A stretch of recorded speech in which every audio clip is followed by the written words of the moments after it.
Mahogany কাঠ দিয়ে ভাত খাওয়া থালা বা প্লেট কিভাবে তৈরি করা হয় দেখতে চাইলে ভিডিওটি না টেনে সম্পূর্ণ দেখতে থাকুন। কাঠ দিয়ে তৈরি বিভিন্ন প্রকার কারুকাজ গ্রামীণ পরিবেশের ঐতিহ্যবাহী সংস্কৃতির প্রতিফলন। সাধারণত কারুশিল্পে ব্যবহারিক বস্তুকে সৌন্দর্যমণ্ডিত করার জন্য শৈল্পিক কৌশল ব্যবহার করা হয়। এটি লোকশিল্পের একটি গুরুত্বপূর্ণ অংশ এবং বাংলাদেশের সংস্কৃতি ও ঐতিহ্যের ধারক ও বাহক। আপনারা দেখতে পাচ্ছেন কাঠের গোল টুকরোটি দিয়ে ঘূর্ণায়মান মেশিনের সাথে আটকিয়ে হাতের মাধ্যমে খুব সুন্দর নিখুঁত আকার আকৃতি দেওয়ার কাজ চলছে। এই কাজ সুদক্ষ কারিগর দ্বারা প্রস্তুত করা হয়। নিখুঁতভাবে প্লেট তৈরির কার্যক্রম এগিয়ে যাচ্ছে।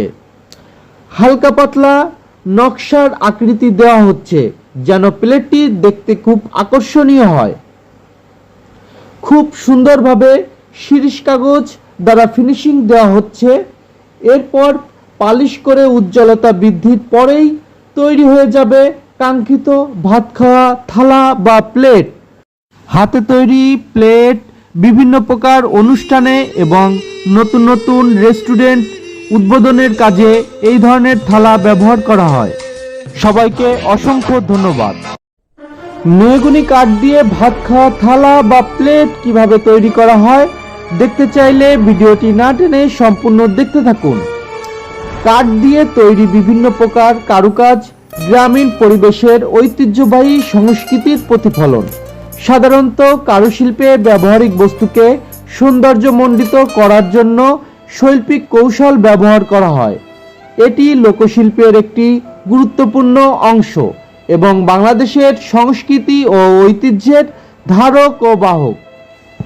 আপনারা দেখতে পাচ্ছেন কাঠের গোল টুকরোটি দিয়ে ঘূর্ণায়মান মেশিনের সাথে আটকিয়ে হাতের মাধ্যমে খুব সুন্দর নিখুঁত আকার আকৃতি দেওয়ার কাজ চলছে। এই কাজ সুদক্ষ কারিগর দ্বারা প্রস্তুত করা হয়। নিখুঁতভাবে প্লেট তৈরির কার্যক্রম এগিয়ে যাচ্ছে। হালকা পাতলা নকশার আকৃতি দেওয়া হচ্ছে যেন প্লেটটি দেখতে খুব আকর্ষণীয় হয়।